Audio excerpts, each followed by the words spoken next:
Hello everyone and welcome back to my channel. So today I'm going to be talking to you about why I think overspraying is overrated. We're going to talk about beast mode fragrances and whether we really need them. And then I'm also going to show you some of my really strong fragrances. Potentially you could call them beast mode fragrances that you would want to avoid overspraying, in my opinion.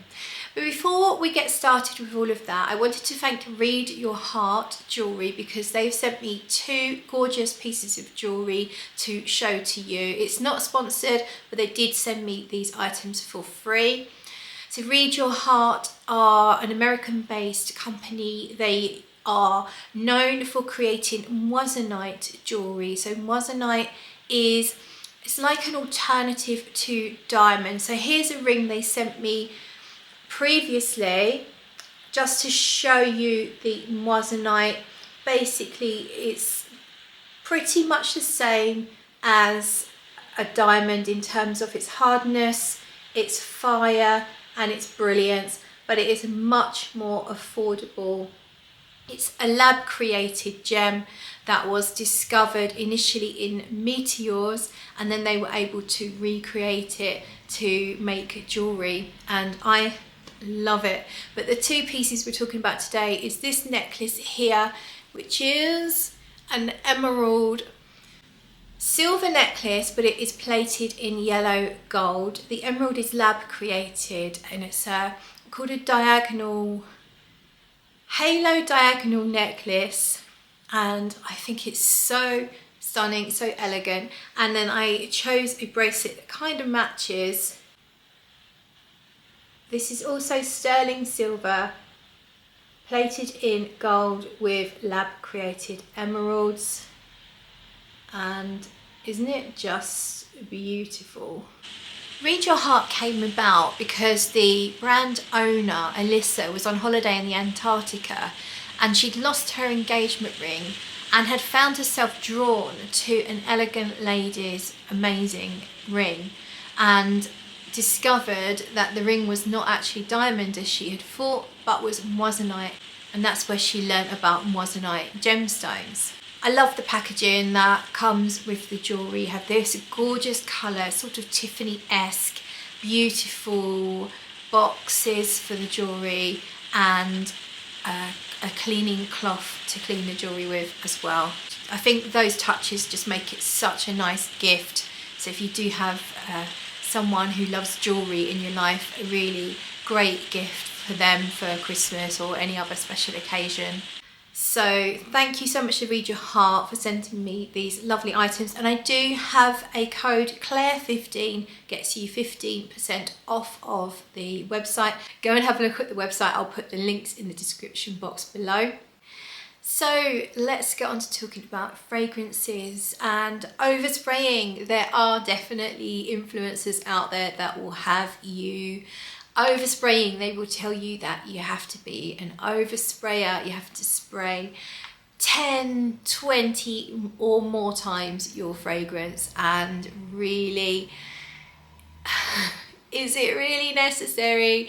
Let's have a discussion. I would love you to get involved in the comment section below. All fragrances are not built the same. Some fragrances really do need you to overspray. Very light fragrances that don't last very long, very inoffensive fragrances, they do need to be oversprayed if you want to be able to smell them yourself and if you want other people to be able to notice them on you.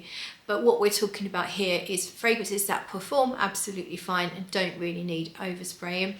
The reasons not to overspray, in my humble opinion, are that it can be just generally annoying to people to have a really strong scent right up their nose that they haven't asked for. So if you're in public in any way, shape or form, it can just be aggravating for people. And then especially if you put into the situation something like going for a meal, some people find it really off-putting when they're trying to enjoy a really amazing meal and they've got someone else's perfume up their nose. It just can be very frustrating for them. So you're basically just going to aggravate people if you are overspraying your perfume in those situations. It can also come across as quite try hard. Have you ever had an encounter with someone, not necessarily on a date, but maybe on a date, or maybe just out having a drink?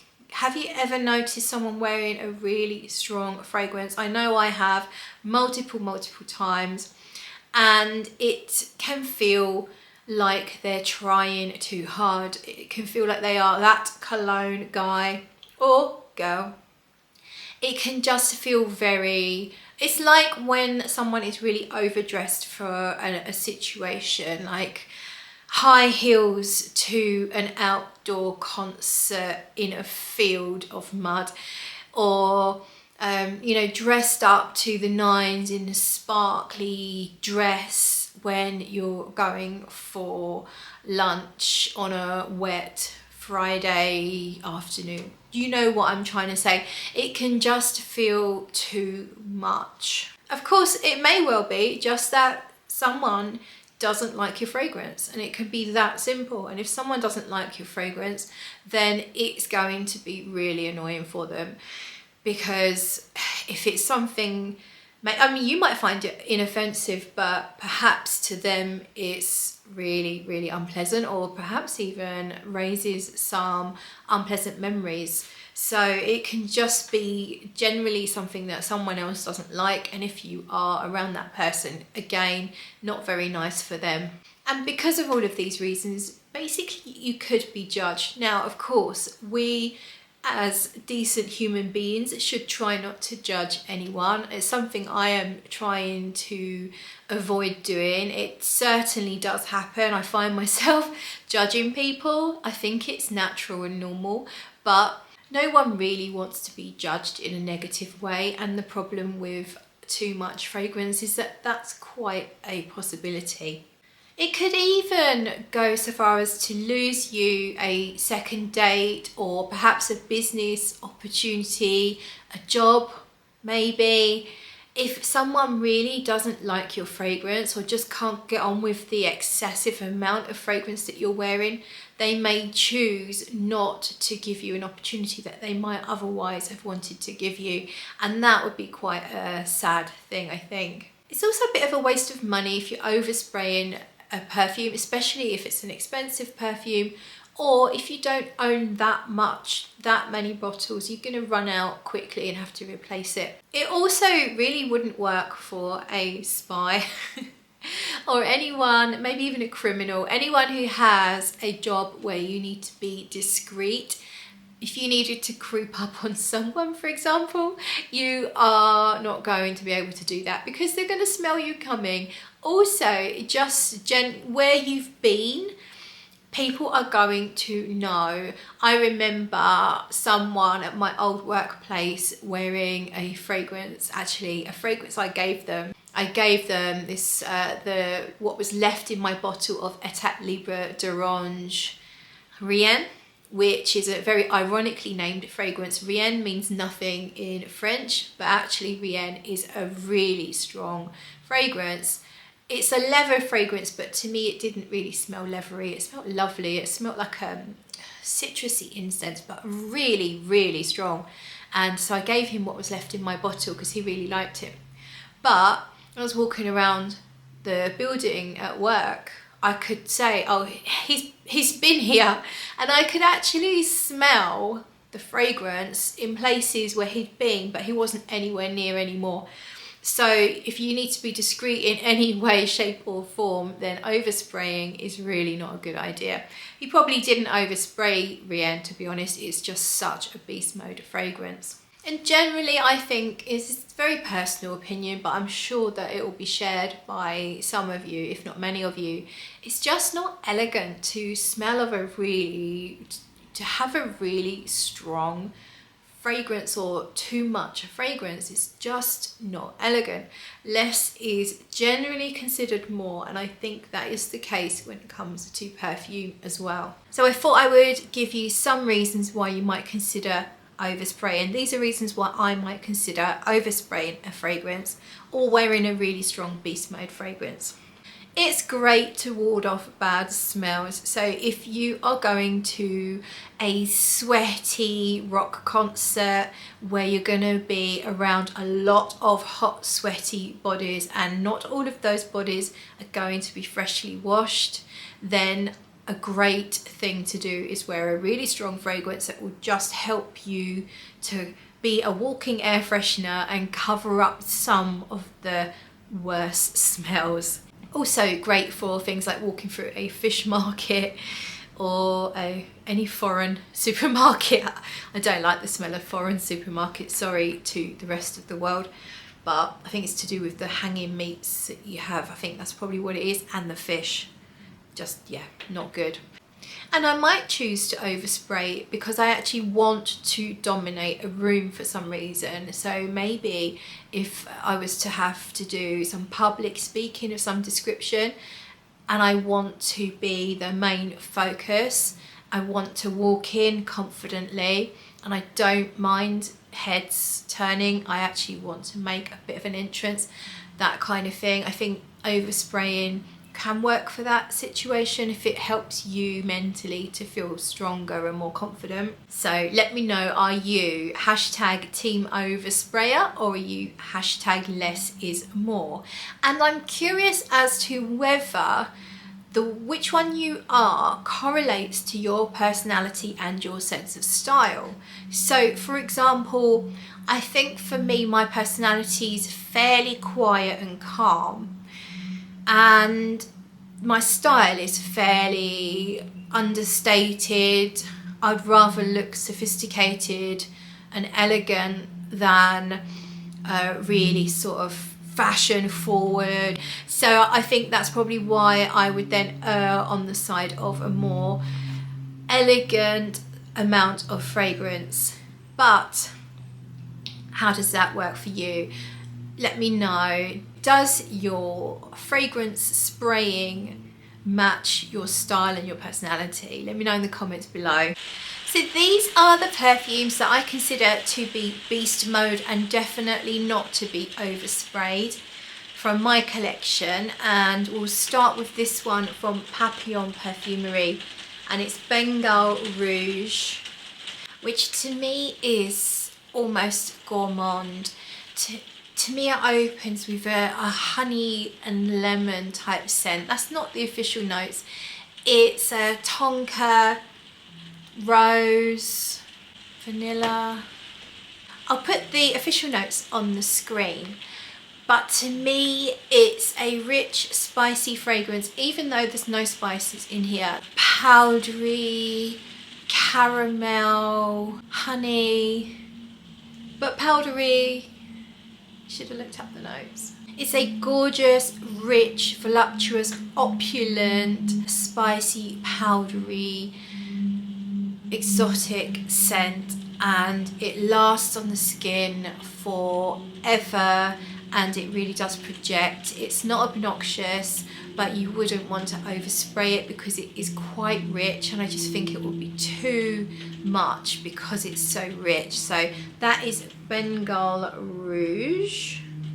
And the next one is Sex and the Sea Neroli from Francesca Bianchi. Now this is quite fresh. It has the neroli, it has petitgrain, it has sort of like fresh green citrusy elements to it, a little bit of a sweetness, there's some vanilla, there's some floral in here. I think there's probably some tuberose, maybe some orange blossom. It smells sort of orangey. Really, really strong, even though it's fresh. And so I definitely wouldn't overspray it. I've had comments on this from people who are at a fair distance, and I did not overspray. So despite being a fragrance with the word neroli in it, which might make you think it's light and fresh and citrusy, it's really strong, and it is actually a beast mode. So if you were looking for a beast mode sort of fresh scent, this is something that you could look out for, not one to overspray. This one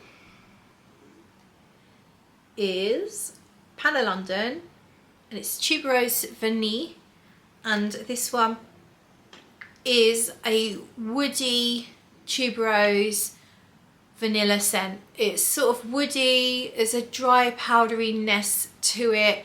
I would say there's probably some of those woody amber aroma chemicals, but I don't find it too much or too scratchy or too dry. Tuberose in here is big and bold, and then it's sweetened up with a lovely vanilla. It's a really big, bold scent. I don't wear it that often because it is so strong, but if I really want to make a big impression, then this is the one that I go for. And now we have this one here. This is Rubicona from Pure Distance. Very, very strong. It is an extract de parfum. It's a patchouli, rose, vanilla, resins, so many notes. The dry down is to die for in this. I find the patchouli a bit much in the opening. Then when it dries down, the most amazing vanilla amber combination mixed in with that rose. Stunning. Really only need a couple of sprays. Any more and you're just going to overwhelm everyone. So that is Rubicona from Pure Distance.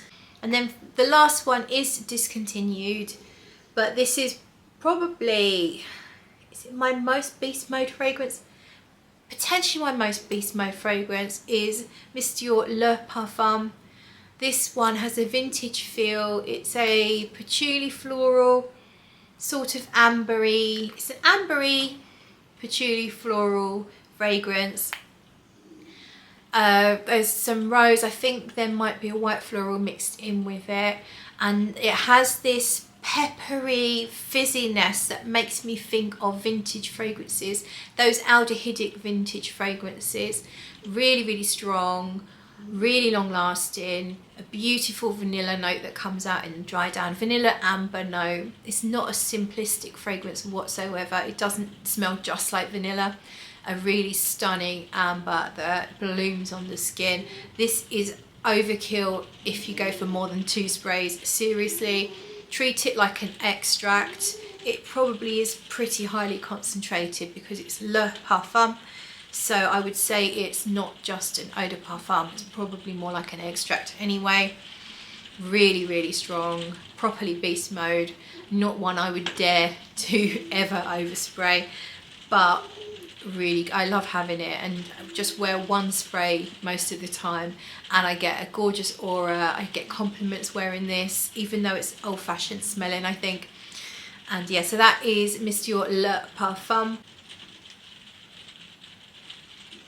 So they're all my beast mode fragrances. Let me know what some of your strongest perfumes are in the comments, and thank you so much for watching. Thank you so much to Read Your Heart for sending me this stunning jewellery, and don't forget that you can get 15% off by using my code Claire15, which is going to be in the description box below.